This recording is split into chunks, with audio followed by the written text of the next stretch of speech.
What's good, guys? We're back at it again with another video. As y'all know, recently I took a trip up to New York, had a lot of fun up there, saw a lot of different things. But actually, while I was up there, I ended up getting inspired for this video because, as we all know, New York is one of the meccas of basketball. One of the things that they're known for the most is elite guard play. New York guards are known for getting after it out there on the court. So I figured, why not come with this video today? Skills necessary to be an elite guard. Let's jump right into it. These skills aren't going to be in any specific order of importance, but the first one I want to talk to y'all about is playing off of 2 feet and getting paint touches. Jalen Brunson is the main reason I want to talk to you guys about this, because when I went to that Lakers-Knicks game and I watched him, a 6 foot to 6'1" guard, drop 30 plus against NBA size, it was extremely impressive. And one of the main reasons why he was able to do that is on every single possession where he had the basketball, when he gets into the paint, he's getting to 2 feet and he's making his reads from there. Let me tell you why it's important to do those things. As a guard, specifically for the younger ones, once you get by your initial defender, the first thing you want to do is jump into the air and make a decision then. Jump into the air and think about,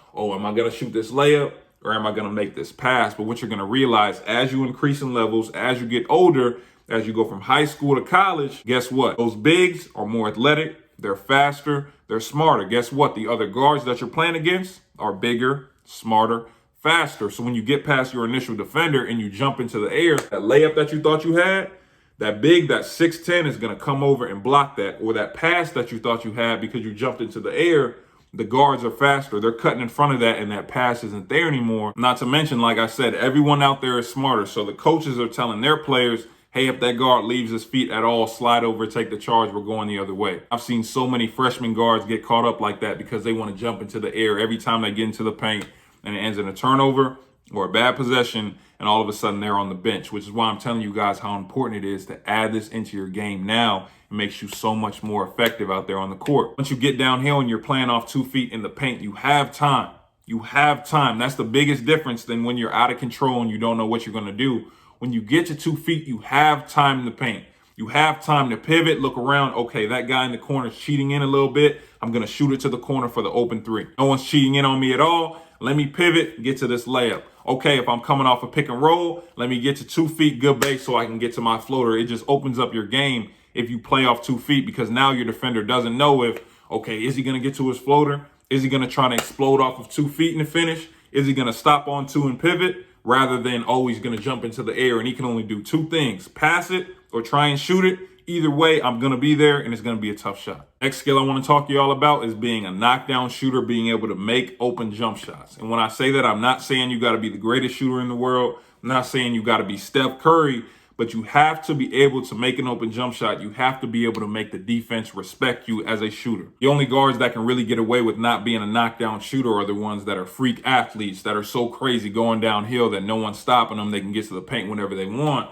Or guards that are just so skilled in other facets of the game that you're okay with it. But at the same time, it does put a ceiling on how good that guard could actually be in the future. Let me give you guys some examples of how being able to shoot and not being able to shoot really affects your game out there on the court. And this is coming from a big who's played with guards who could and couldn't shoot. Let's just talk about the one-on-one aspect, defender in front of you first, right? So let's just say you're a guard who can shoot.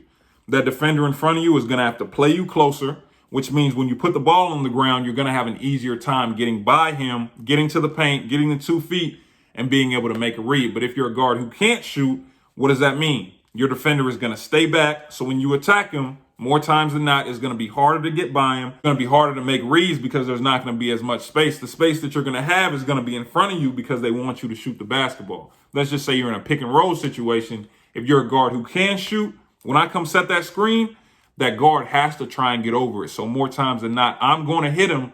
So you're either going to have a jump shot or you're going to have a one-on-one advantage with that big that's waiting. You can shoot.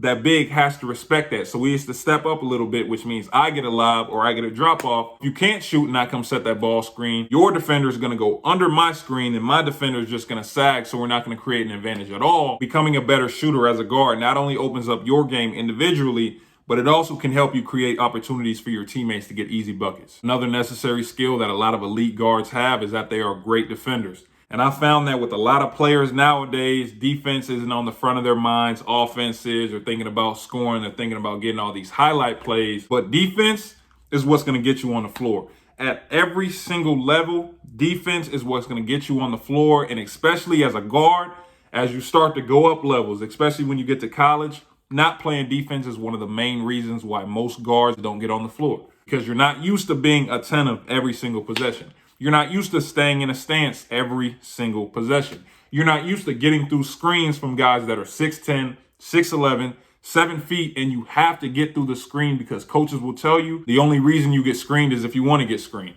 And I've seen so many guards get to college and all of a sudden they get hit one time, they getting thrown back, or they laying on the screen, and a coach will literally stop practice and run the same action 100 times until you can prove you can get over ball screens. I've seen it happen. I've seen it happen live. So this is something that I'm not lying about as a guard. If you want to get on the floor, if you want to be considered an elite level guard, you have to be able to guard your position. You have to be able to stop the guy in front of you, because it doesn't matter how many points you generate. You could score all the time. You could assist. But if that guy coming down at you is scoring 20 points consistently, I can't put you on the floor as much. I can't trust you late in the game. Let's just say we're up 1.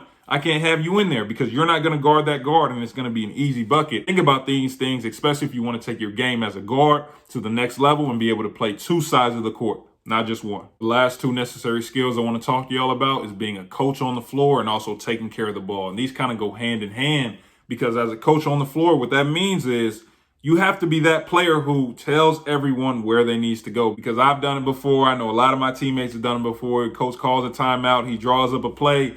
You get out there and blank. As a point guard, if you want to be elite, you have to be the player that knows everyone's position. You have to know where everyone should be, where they need to be going, and you need to be able to communicate that out there on the floor and make sure that plays get executed. Make sure that what your coach wants accomplished is accomplished out there on the court, hence you being the coach out there on the floor. With the turnovers, it's similar to being a coach on the floor, because as a coach, you would understand that every single possession matters.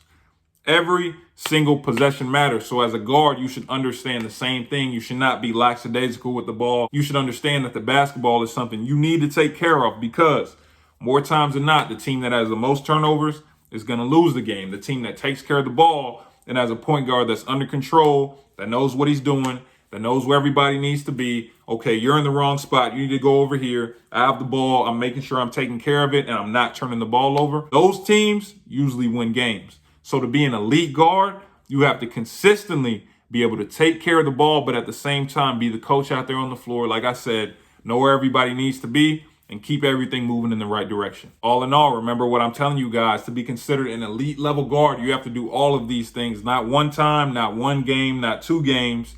You have to do this consistently. You have to consistently be able to knock down open jump shots. You have to consistently be able to take care of the ball and be the coach out there on the floor. You have to consistently be able to play defense. You have to consistently be able to get into the paint and play off of 2 feet, pivot, and make the right reads. And I'm telling you, if you can do all these things consistently, game in, game out, you can get to the next level. Like, share, subscribe, turn on post notifications. I appreciate you guys watching. If you want the one-on-one evaluations or the breakdowns, get posted on the channel. Hit my website, btibasketball.com, in the description. If you have any questions for me or need any advice, hit my link for Noodle in the description. I appreciate you guys watching. I'll see you guys next time with the next video.